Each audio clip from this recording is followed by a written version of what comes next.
الله أكبر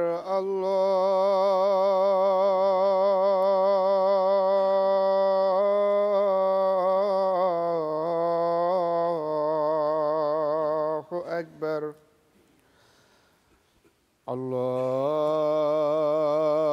الله أكبر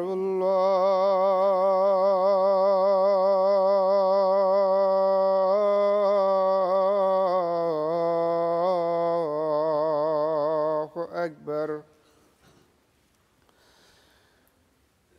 أشهد أن لا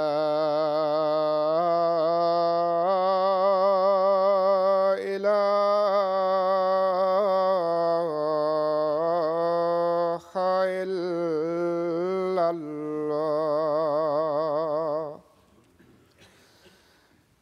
أشهد أن لا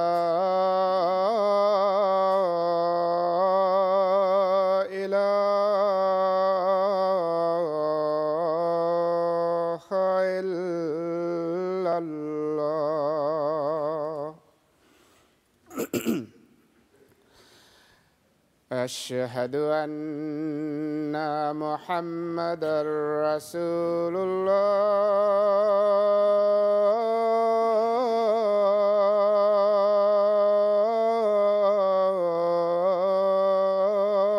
الله أشهد أن محمدًا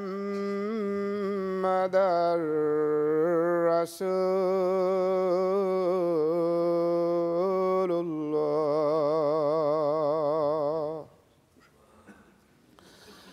حي على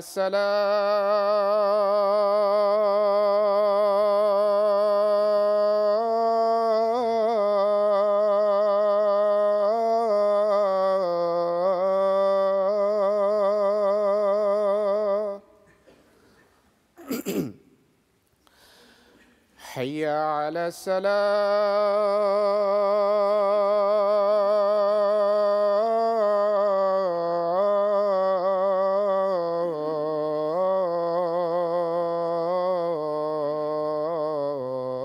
الصلاة حي على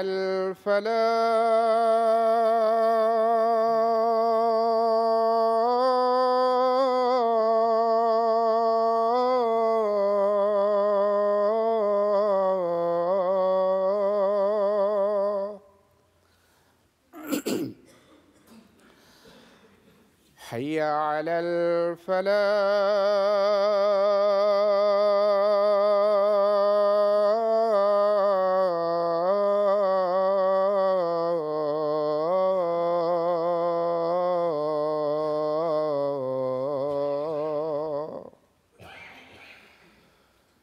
الله أكبر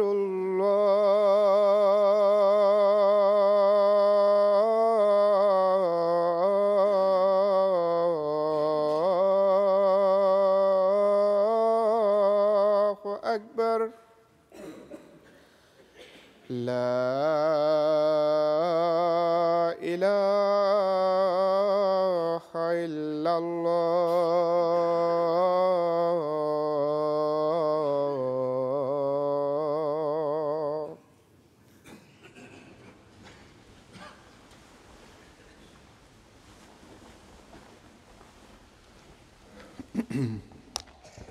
السلام عليكم ورحمة الله.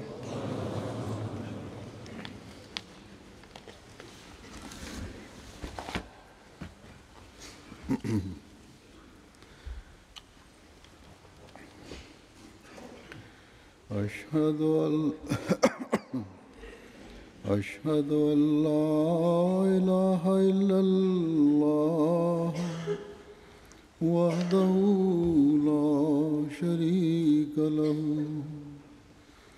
وأشهد أن محمدًا عبده ورسوله أما بعد فأعوذ بالله من الشيطان الرجيم بسم الله الرحمن الرحيم الحمد لله رب العالمين الرحمن الرحيم مالك يوم الدين إياك نعبد وإياك نستعين اهدنا الصراط المستقيم صراط الذين أنعمت عليهم غير المغضوب عليهم ولا الضالين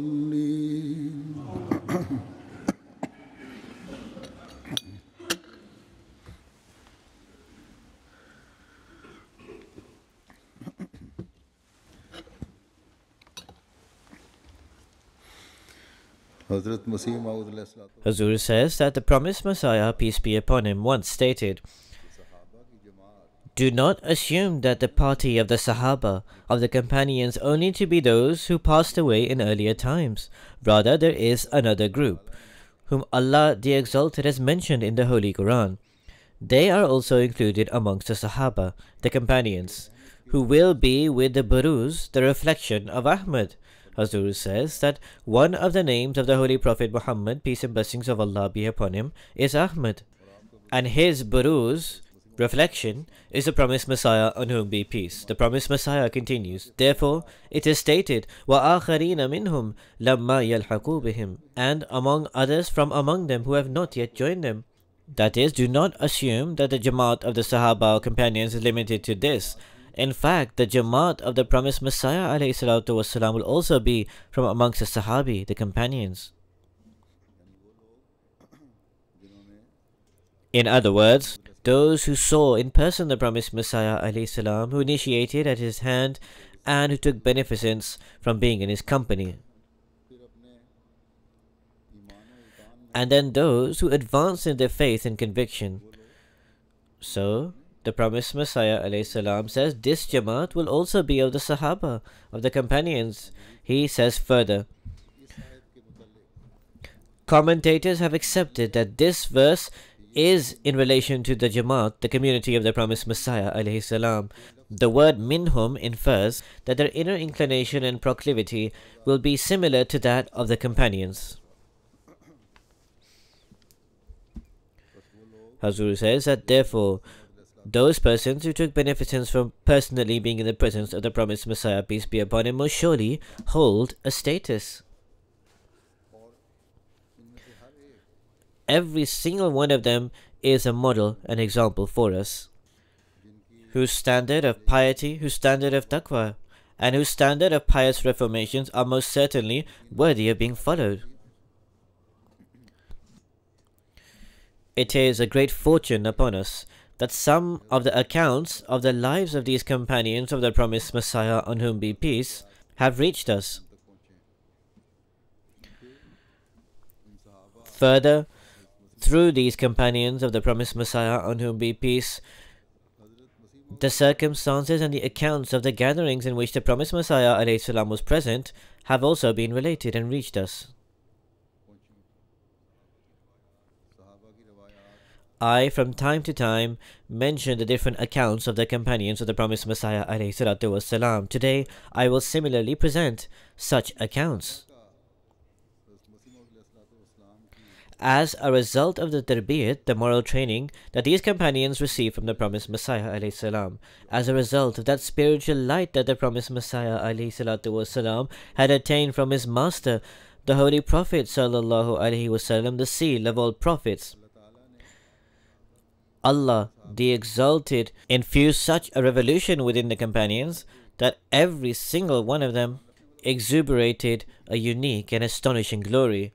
Whether the companion was rich or poor, whether he was educated or illiterate, we see in every single one of them an extraordinary and unique change infusing within them.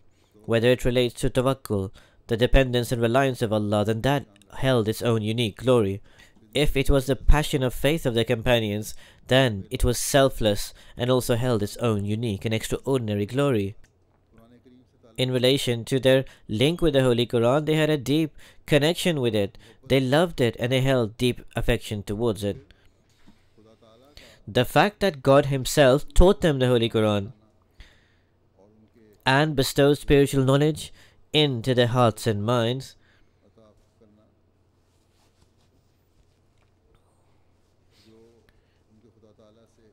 this illustrates their special connection with God Almighty. This was also a distinction they held. God's treatment towards them in every other matter was also of the kind that God grants to those who are very near to Him.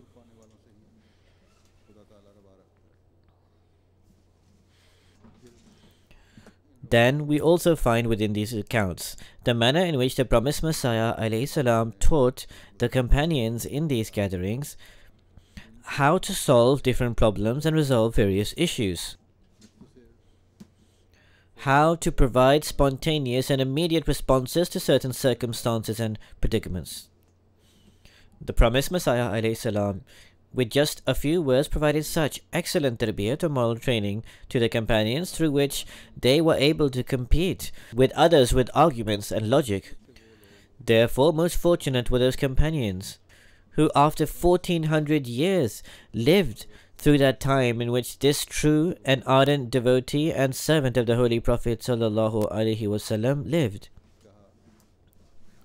As I mentioned, I will present certain accounts today from the register Rawayat, that is the register of traditions of the promised Messiah ﷺ's companions. Hadhrat Maulvi Sufi Ata Muhammad Sahib radiyallahu anhu, may Allah be pleased with him, narrates, once I read in the paper that the promised Messiah, on whom be peace, was going to visit Jhelum. However, I could not obtain leave to go to Jhelum. Hazur says because he was at work. So he continues, but I was very restless due to this. I said to my family at home that tomorrow is Sunday, and the promised Messiah ﷺ has gone to Jhelum. So do not inform anyone, and I shall set forth to go there. There was a very short time left before the train was to depart to Jhelum, and the station was 3 miles away. The path was hilly, and it was night.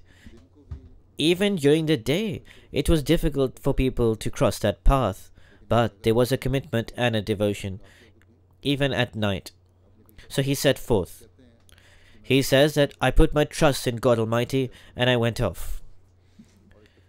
Coincidentally, there was a light that was lit right before me for the entire path as I was walking along to the station. Perhaps there was another person who may have been going off somewhere.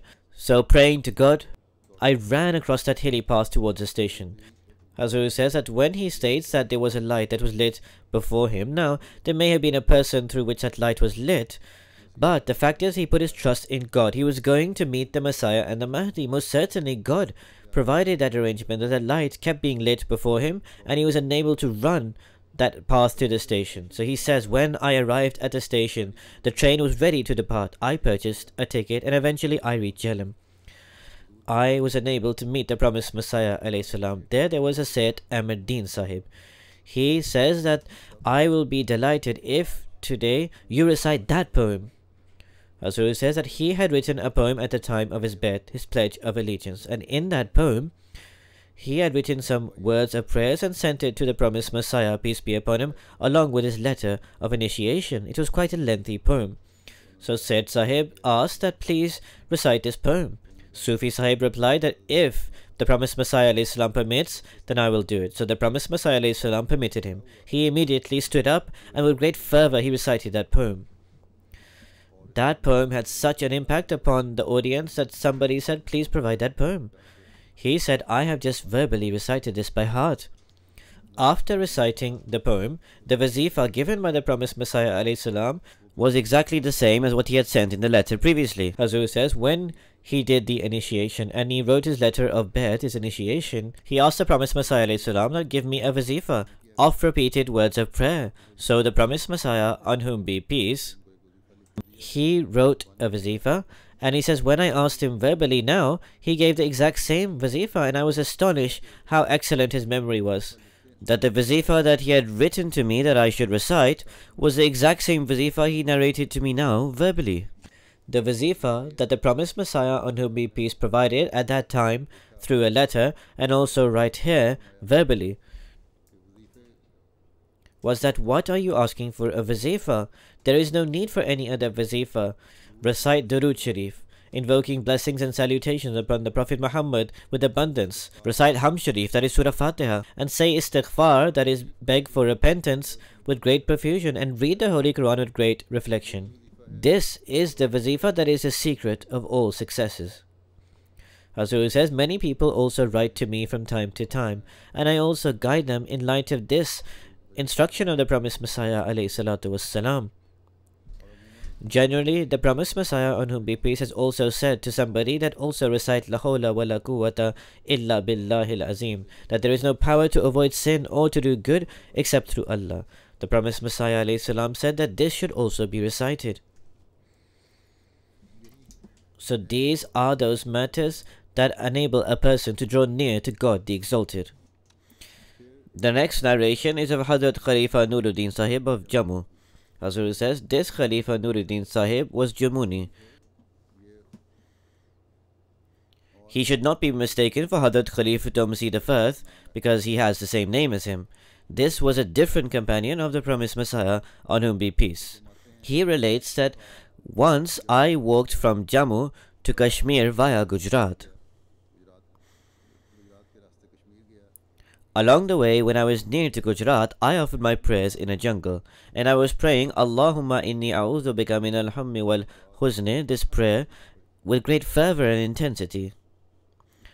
After this, God the Almighty provided for my means and provisions in such a way that I never faced difficulty, and despite the fact that I never had any particularly extraordinary work or job, I received thousands of rupees from unknown sources or from the unseen. Hazur says, so after these companions took the bayt, the pledge of allegiance, then through the spiritual power of the promised Messiah, peace be upon him, a revolutionary change occurred within them. Then they prayed, and when they prayed, God the Almighty responded to them in miraculous manners. So he prayed that I should never beg for money from anybody else, I should never have to face adversities or constraint in this light. So he prayed for this, and he said, with the grace of Almighty Allah, I never again face financial difficulty. Next, Mian Sharafat Ahmad Sahib writes about his late father, Hadhrat Maulvi Jalaluddin Sahib, and his circumstances. He relates that Maulvi Sahib was one who put his trust in God Almighty. He would say that God the Almighty would provide for whatever we were in need of. It is an amazing trust in God the Exalted. There is no need for us to ask anyone else for anything. It has never happened that we asked others for any provisions, etc. So he relates that in around 1918 or 1919, the Anjuman employed me, and they gave me 20 to 25 rupees. Hazur says, in other words, that the allowance that was set for him was 20 or 25 rupees from the Anjuman. So he continues that wheat, etc. had all become very expensive. At that time, Munshi Farzan Ali Khan Sahib, the Nazir Baitul Mal, was in Firozpur. My father was working under him.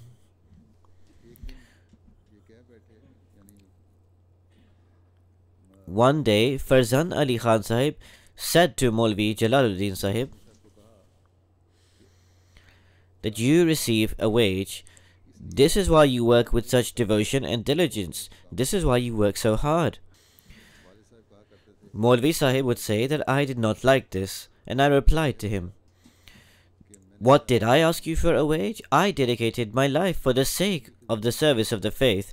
In terms of the allowance that I received, that has been set by the Jamaat. I did not ask for that allowance. I have no demand or requirements. And he said to the Nazir Baitul Mal that I will no longer take any allowance. Khan Sahib, the Nazir Baitul Mal, responded that will you work in the same manner as before, or will you work in your own way? In other words, although you will not take a wage, but will you actually work in the same way as you worked before?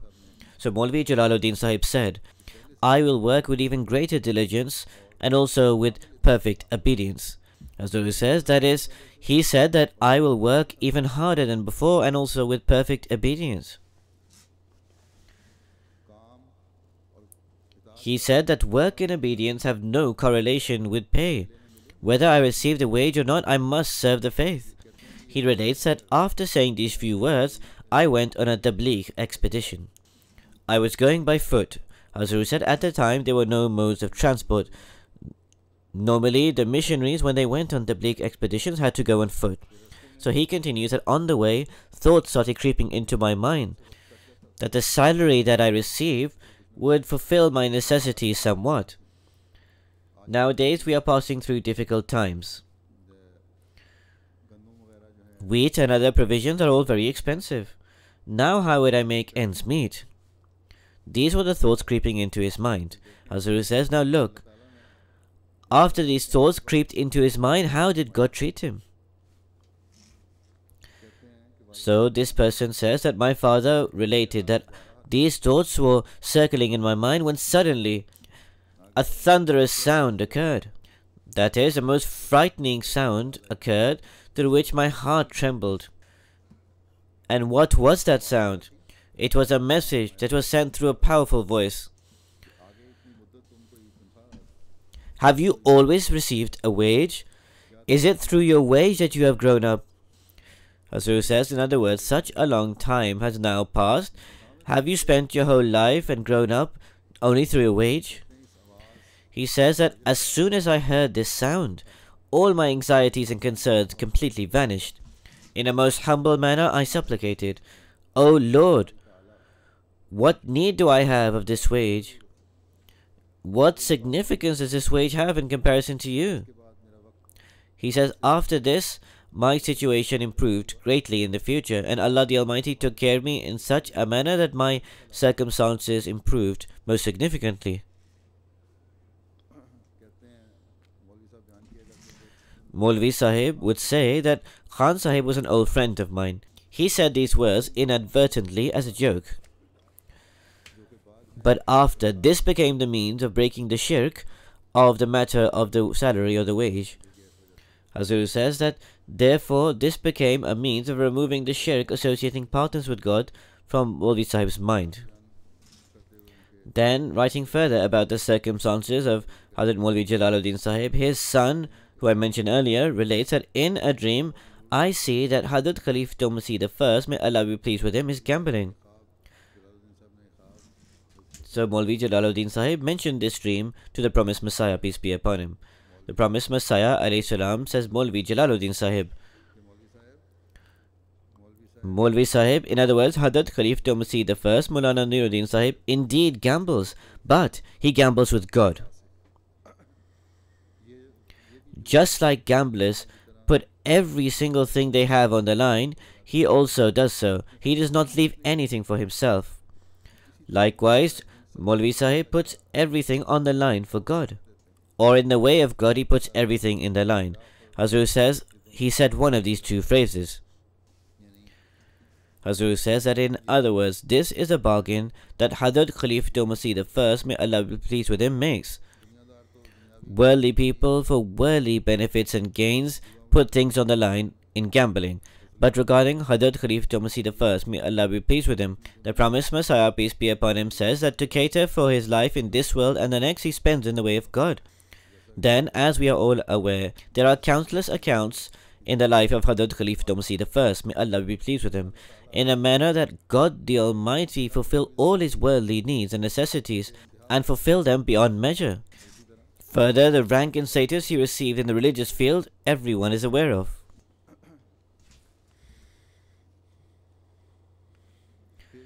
Hadhrat Sufi Ghulam Muhammad Sahib, son of Mian Wali Muhammad Sahib, relates that in 1912, I passed my BA exams from Punjab University.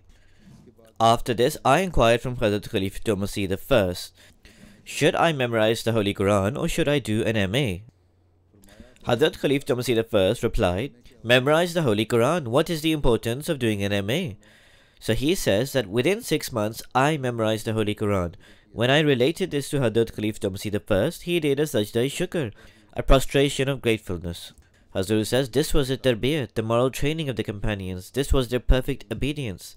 This was their love for the Holy Quran, that he left aside the world. He first memorized the Holy Quran, then he turned towards further studies. Next, there is an account of Sayyid Akhtaruddin Ahmad Sahib radiyallahu ta'ala anhu, may Allah be pleased with him. He writes that remembering or mentioning the Beloved is not lesser than actually meeting the Beloved. The heart of the lover holds a deep passion to remember and mention the Beloved One. Regarding the Chosen One of the Gracious and Merciful Lord, the Chief of all Prophets, our Beloved, our Master, the Holy Prophet Muhammad, peace and blessings of Allah be upon him. His Baruz-e Kamil, perfect reflection, his Mazhar-e Jamal, reflection of his beauty, his Beloved One, his Leader and his Prophet. Reflected in the promised Messiah ﷺ, I could not envisage that somebody would have a great desire and passion to remember such a great person and would not be delighted through remembering him. But I was fearful that my memory was weakening, and a long time had passed since I had the honor of being in the blessed company of the promised Messiah, in whom be peace. In other words, from the end of 1902 until the end of 1903, for 1 year I was with the promised Messiah, peace be upon him. But I was 24 then. In those days, my maternal uncle and I, the late Sayyid Ahmad Hussain Sahib, were the only 2 guests who had called upon the promised Messiah, on whom be peace. Hazur said perhaps they had come from Cuttack. So he continues, for both of us, for many months, the promised Messiah, on whom be peace, had arranged for rice to eat. Because that was a place where people were fond of rice, perhaps it is Orissa, so therefore rice was provided. The promised Messiah, on whom be peace, provided strict instructions to Mian Najmuddin regarding the guests. The late Mian Najmuddin will relate to both of us himself that the promised Messiah, peace be upon him, had provided strict instructions regarding your hospitality.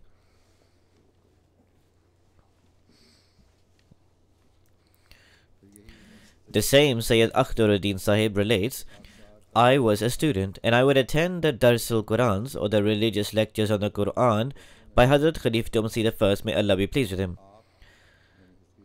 Hadhrat Khalifa Masih I would be greatly affectionate towards me.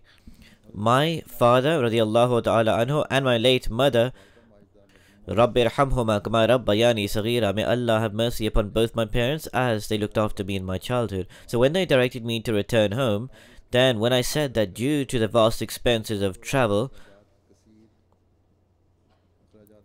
it was difficult to return to Darul Aman Qadian, Hadhrat Khalifa Masih I said, when you are ready to return here, write to me and I will send you the travel expenses. Hazur said that when the parents said to return that I was about to depart, I said to Hadhrat Khalifa Masih I that travel expenses are quite high, therefore it would be difficult to return home to Qadian. So Hadhrat Khalifa Masih I then says, when you are ready to return, I will send you the travel expenses. So the narrator says, when the time drew near for me to return, at the time in the small Masjid Mubarak, the prayers would be offered on the roof.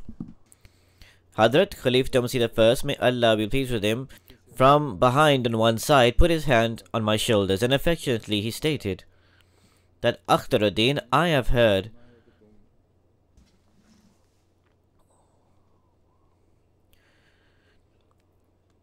that you have learned the Holy Quran from many teachers and you read it with great abundance. Because he said that in those days I would study the Holy Quran from many teachers. So Hadhrat Khalifa Masih I continues that I have heard you read it most profusely. Wattaqullaha wa yu'allimukumullah. This is what Hazur says, Hadhrat Khalifa Masih I. That adopt God's taqwa, that is righteousness and the fear of God, then God will teach you himself. Hazur says, this is a fundamental point to discern and understand the Holy Quran. The companions had a great fervor to comprehend and study the Holy Quran. Therefore, this companion would study the Holy Quran from Hadhrat Khalifa Masih I by attending his dars. Further, he would learn from other teachers in order for his learning to increase. Subsequently, Allah the Almighty teaches a righteous person the Holy Quran himself and guides him. This is what we observe in the lives of the companions. MashaAllah, they had great knowledge of the Holy Quran. There is a narration of Hadhrat Khairuddin Sahib, son of Mustaqim Sahib. He took the pledge of allegiance in 1906, and in the same year, he met the promised Messiah on whom be peace.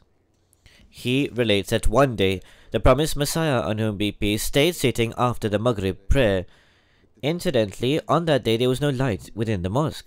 There were a few people surrounding the promised Messiah alayhi salam, amongst whom was also me. One person asked a question to the promised Messiah on whom be peace, that Hazur, Maulvis, that is, non-Ahmadi religious clerics, that the Messiah of Nazareth, that is, Jesus, peace be upon him, would create animals.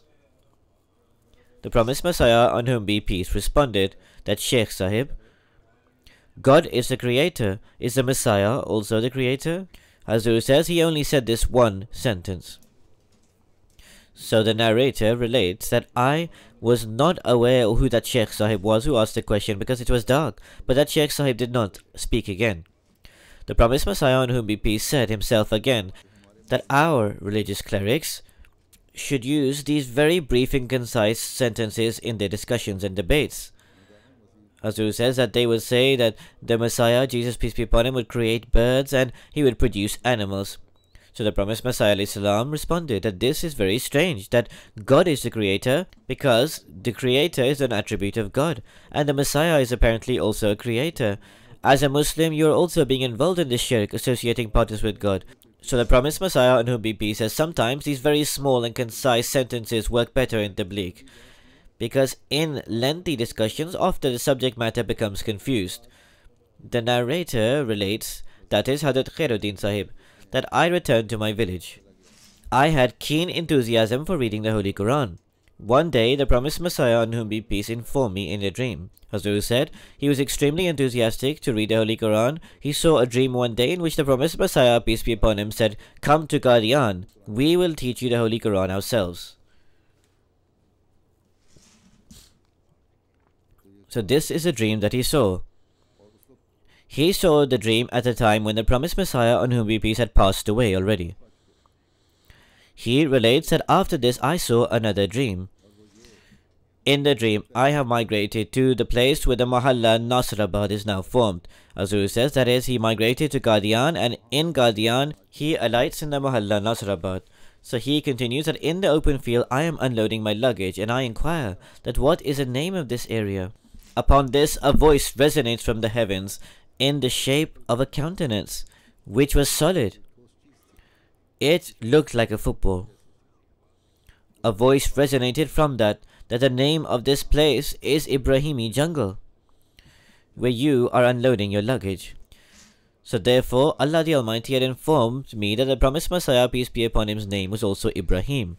At the time, I was unaware of the verse of the promised Messiah alayhi salatu wassalam, that I have the reflection of Adam, of Moses, of Jacob, and further of the countless progeny of Ibrahim.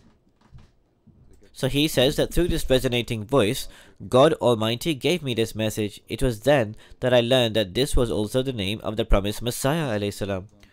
Hazur says sometimes the support of the statements and revelations of the promised Messiah, peace be upon him, was through the companions, and Allah the Almighty would display this through the dreams. Khairuddin Sahib continues further, that I do not say out of humility, but I say as a matter of fact that I was a sinner. What I am about to relate is most certainly and most surely as a result of the light of prophethood rather than out of my own endeavors, because it is the promised Messiah on whom be peace who said that I am that light of God through which the truth is manifested. So this is a certainty that the person who forms a connection with that light will also partake of that light. Indeed, this is also absolutely evident, that a person acquires that light according to his capabilities and capacities. We were not even aware, that is, Maulvi Sahib, Hadhrat Khairuddin Sahib narrates that we were not even aware what a revelation was, what a vision was, or what a true dream was. But with the grace of Almighty Allah, by joining this chosen one sent by God the Exalted, by connecting with this chosen one from God the Almighty, not only are we aware of what revelation is, not only are we aware of what visions are, not only have we learned of what true dreams are, in fact, we have seen all of these three implemented upon us in our lives. Hazur says, this was the revolution that the promised Messiah, peace be upon him, infused amongst them. It is said about Hadhrat Khalifah Masih I, may Allah be pleased with him. We have heard this account many times, that once somebody asked Hadhrat Khalifah Masih I, may Allah be pleased with him, you were previously already a saint and a holy person. What did you attain by coming into the pledge of allegiance of the promised Messiah alayhi salam? So Hadhrat Khalifah Masih I, may Allah be pleased with him, said, amongst many benefits, I shall tell you one. Previously, I would see the Holy Prophet, peace and blessings of Allah be upon him, in dreams. Now, I see the Holy Prophet sallallahu alaihi wasallam with my eyes open through vision. So this is the revolution that the promised Messiah, peace be upon him, infused within me. Hadhrat Khairuddin Sahib says, for the certainty of faith, we can now relate the reality of these things. For example, within Masjid Mubarak, perhaps it was the time of Zohar prayer, I received this revelation, Ula'ika humul muflihun, it is they who shall prosper. In this, I was informed that it is the people of this Jamaat or community who will prosper and gain success. Therefore, we observe that the people who appear to be insignificant, their end is a good one. And great work is being carried out by them. And there is a special impact found with their prayers. Once I pray that, O Allah, what is the best manner of attaining nearness to you? Hazur says, look, what a great desire they had. They had a relationship with God the Almighty. In order to enhance that connection with God, what means did they try to devise? They would pray to God the Almighty that what is the best manner of attaining nearness to you? So he says that Allah replied to me that there are two means of attaining nearness to me. Either give chanda, that is alms, or carry out tabligh, that is preaching. So he says, this is the response I received, that God said that I like these two ways. So then he supplicated that, O Allah, I am not that well educated. Hazur says he is here sitting and conversing with God. So he said that I am not that well educated, how will I carry out tabligh, that is preaching? Then Allah replied and said that we have already taught you the Holy Quran. He says, when God the Exalted said these words, it clarified the verse of the Holy Quran for me, that وَمَا رَمَيْتَ إِذْ رَمَيْتَ وَلَكِنَّ اللَّهَ رَمَى. That at that time, this verse was clarified to me, that it is actually Allah's hand that throws. Hazrat says that it is said regarding the Holy Prophet ﷺ in the battle of Badr, that the reason for that storm that appeared was actually Allah the Exalted.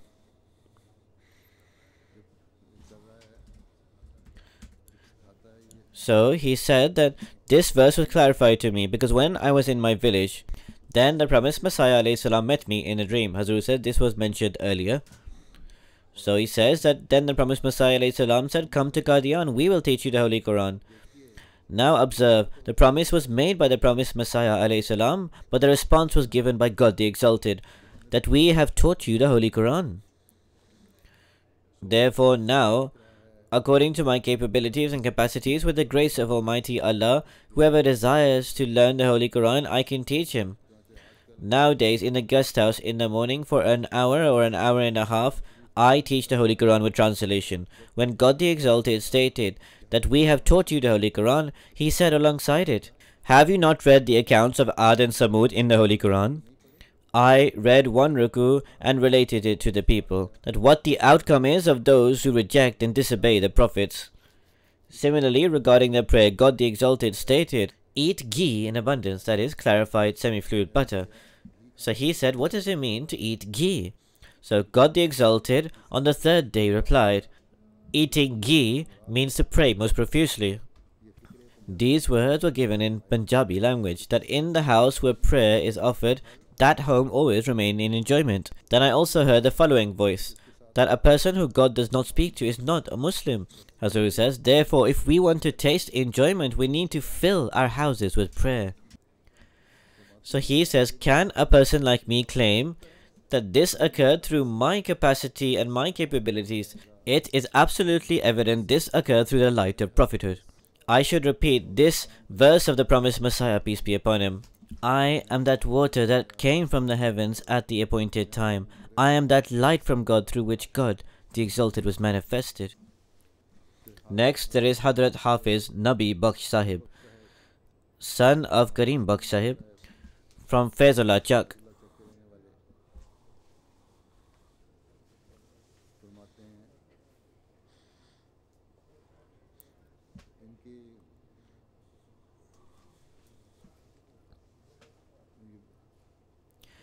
He met the promised Messiah on whom be peace before the promised Messiah on whom be peace had made his claim, and he also took to bed the Pledge of Allegiance at the very beginning. Hakim Fazlur Rahman Sahib, a missionary in Africa, who is Hafiz Bakhsh Sahib's son, he writes the following: that he had ardent love for the promised Messiah, peace be upon him, within him, and he was so careful that whenever anybody asked him to relate something from the time of the promised Messiah, peace be upon him, he would always reply that I do not trust my memory. May it not occur that I attribute something mistakenly to the promised Messiah, peace be upon him. He worked in the department of waterways, and for almost the entire year he would have to travel around, to the degree that in the months of extreme heat, May, June, etc., he would have to walk around for his work. He faced extreme exhaustion as a person would normally feel in these circumstances. Yet, at night, without fail, he would wake up to offer the tahajjud prayers, and he would stress to us to wake up, that is, to his children. During Ramadan, despite the intense heat, he would regularly keep fast. During winter, he would wake up for tahajjud prayers and recite the prayer out loud so that his children could join with him. With the grace of Almighty Allah, he was a Hafiz, one who memorizes the whole Quran. He would place great emphasis on us upon prayers and fasting and supervise us strictly in this regard, and this is a duty of parents. He would be extremely enraged upon any slackness on our part. He taught us the Holy Quran himself. If he was engaged in his work during the day, then he would teach us at night. We were 3 brothers. The eldest amongst us was Abdur Rahman radiallahu anh, may Allah be pleased with him. He went to attain education in Qadian. Perhaps in 1907, during this time, he passed away. Habibur Rahman Sahib, B.A. and myself, when he was 12 or 13 years old. Hafiz Nur Ahmed Sahib and also Hafiz Hamid Ali Sahib with them. When the promised Messiah, peace be upon him, was writing anti-ahmadiyya, we met the promised Messiah alayhi salam for the first time, and then we regularly came before him, and we took to bed the Pledge of Allegiance very early, because Hafiz Sahib, that is the father of Fazlur Rahman Sahib, the narrator, says that he kept asking to take the Pledge of Allegiance before the claim of the promised Messiah alayhi salam.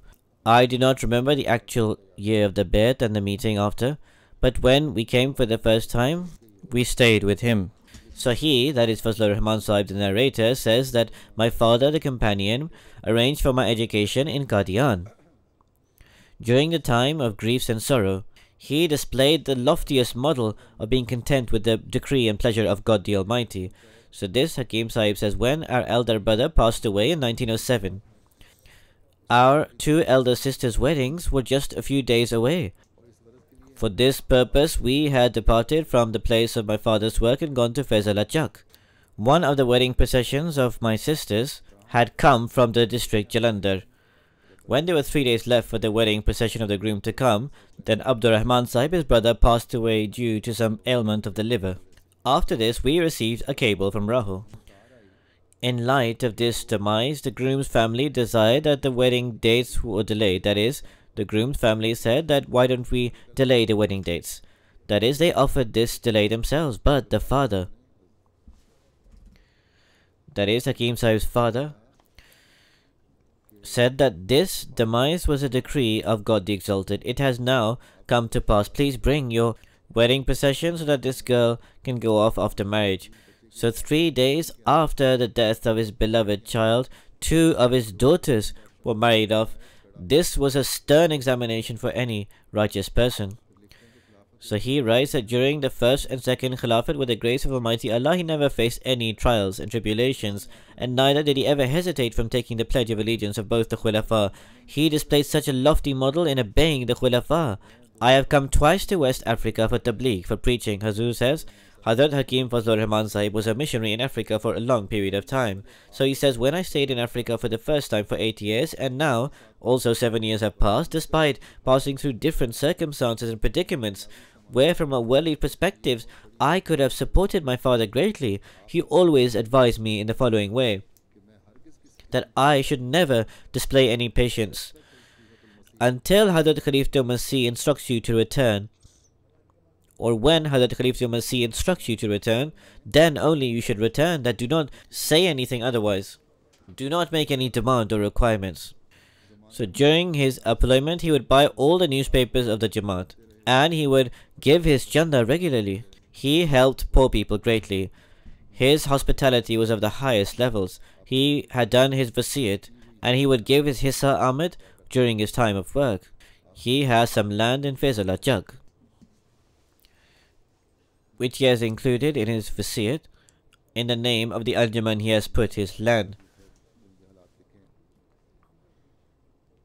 His paternal great-grandson, in other words, the great-grandson of this companion I am referring to, Azizam Omer, son of Malik Abdur Rahim Sahib, on 28th May in Model Town, also attained the status of martyrdom by God the Exalted. He also left behind 2 very young children. May God the Exalted be their protector and helper. All the martyrs, the young martyrs, we should pray for their children, for their wives, for their families, and also for their parents, that may God the Exalted be the protector and helper of all of them and give them forbearance and patience, and may God the Almighty facilitate the marriages of the young widows. There is Hadhrat Muhammad Yaqub Sahib, son of Miya Sirajuddin Sahib. He took the bed, the Pledge of Allegiance, in 1900, and he saw or met the promised Messiah on whom be peace in 1904.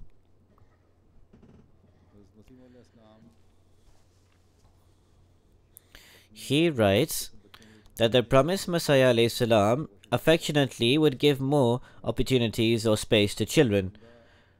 The children would play in his lap.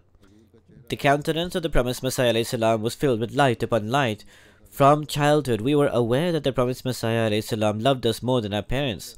Whenever the promised Messiah alayhi salam would come to Lahore, he would bless us by coming into our modest home. Once the promised Messiah alayhi salam went out, he would go in a closed carriage. When it was time for him to return, then all the elders of my family, the late Miya Sirajuddin Sahib, Miya Mirajuddin Sahib, his uncle, and then Miya Tajuddin Sahib, and also other members of the family were all waiting for the arrival of the promised Messiah, peace be upon him.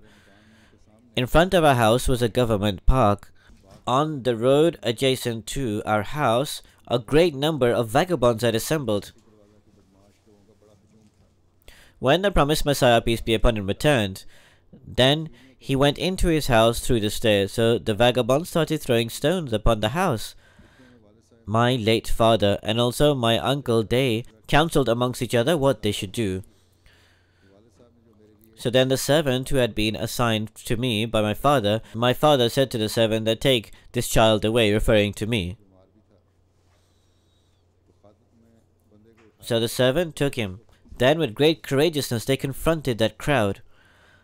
After confronting them, the crowd dispersed. The promised Messiah, on whom be peace, then said, "Let them go." He writes that once I was with my father. The promised Messiah alayhi salam was staying at the house. There was a pen and paper there, and he would write something, and my father asked for him to name the daughter. And the promised Messiah alayhi salam said, "Amina Begum." Then there is an account for him that whenever I was with my father in Qadian, being a childhood and having childhood habits, I would go into the clinic of Hadhrat Khalifatul Masih I, may Allah be pleased with him, where he would provide his service. So Hadhrat Khalifa Masih I, may Allah be pleased with him, would take me in his lap and show me great affection. He would often recite the Holy Quran before the children. Masroor says, that is, Hadhrat Khalifa Masih I, may Allah be pleased with him, would take children in his lap when there was no patient to come see him, and he would recite the Holy Quran to them and teach them. So he said, when I got up from there and went into Masjid Mubarak, there I had the opportunity to meet or see the promised Messiah alayhi salam. The promised Messiah alayhi salam would seat me beside him and ask me some questions. In those days, just a few guests would light up the atmosphere of Masjid Mubarak. Qadian was just a small town.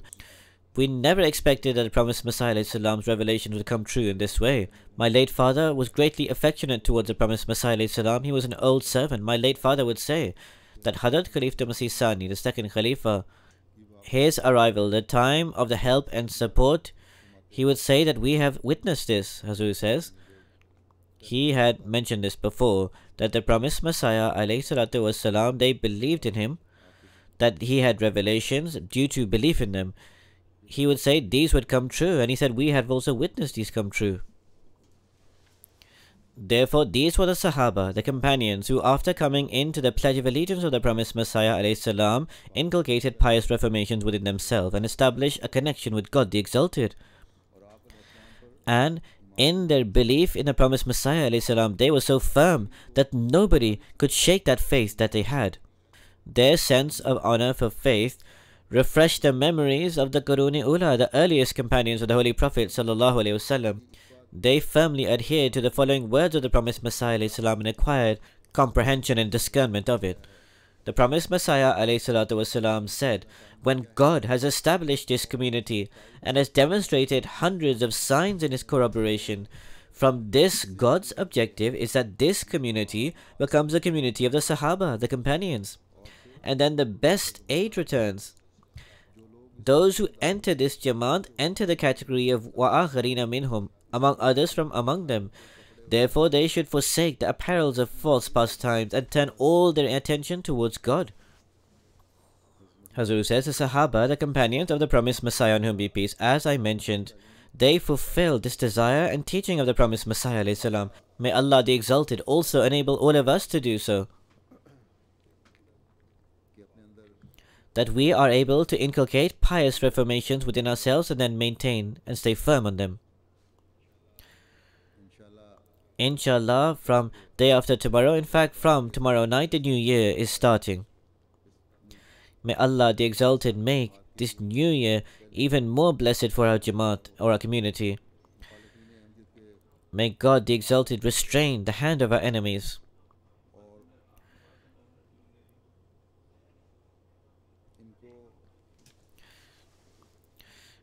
May He provide the means for them to be able to recognize the truth. May God the Almighty, on a personal level and also as a Jamaat or community, continuously bestow immense blessings. Ameen. After the Friday prayer, I will lead one funeral prayer. This is a Mukarram Jamaluddin Sahib, who was the auditor of Sadr Anjuman Ahmadiyya, Pakistan. Mukarram Jamaluddin Sahib was born on 15 December 1938 in Qadian. He was a born Ahmadi. At the age of 18, his services to the Jamaat commenced. On 27 December 2011, at the age of 73, he passed away. Inna lillahi wa inna ilayhi raji'un. Surely to Allah we belong, and to Him we shall return. With the grace of Almighty Allah, he was a Musi. He has been buried in Beheshti Maqbara Rabba. With the grace of Almighty Allah, he was enabled to serve the Jamaat for 55 years. At different times, he was unable to serve in different departments.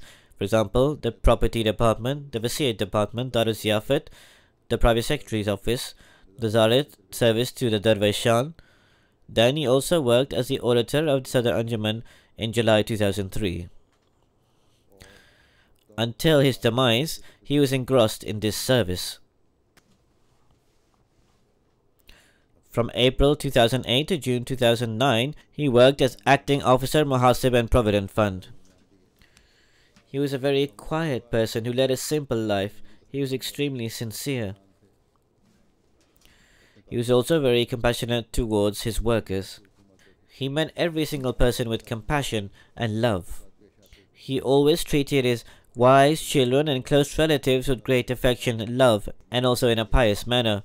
With the grace of Almighty Allah, he was extremely brave and fearless.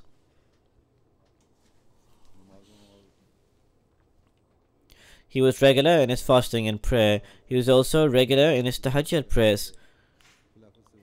He had a great love for Khilafat. With the grace of Almighty Allah, he was extremely active in his work and he never displayed any slackness. He always gave precedence to his Jamaat work over his worldly endeavors. He always worked with the true spirit of a life devotee and he worked with great humility. Whoever his officers were, he always displayed perfect obedience to them. May God the Exalted elevate the rank of him, and may Allah the Almighty display forgiveness and mercy to him. May also Allah the Almighty give forbearance and patience to his children. His wife had already passed away. May Allah the Exalted enable his righteous deeds to be continued by his children.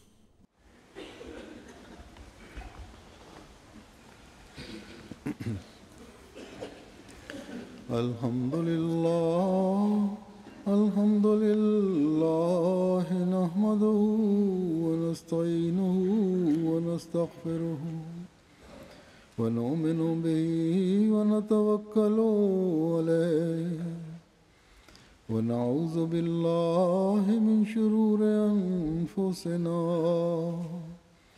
wa min sayyiati a'malina. من يهده الله فلا مضل له ومن يضلله فلا هادي له ونشهد أن لا إله إلا الله ونشهد أن محمدا عبده ورسوله عباد الله رحمكم الله إن الله يأمر بالعدل والإحسان وإيتاء ذي القربى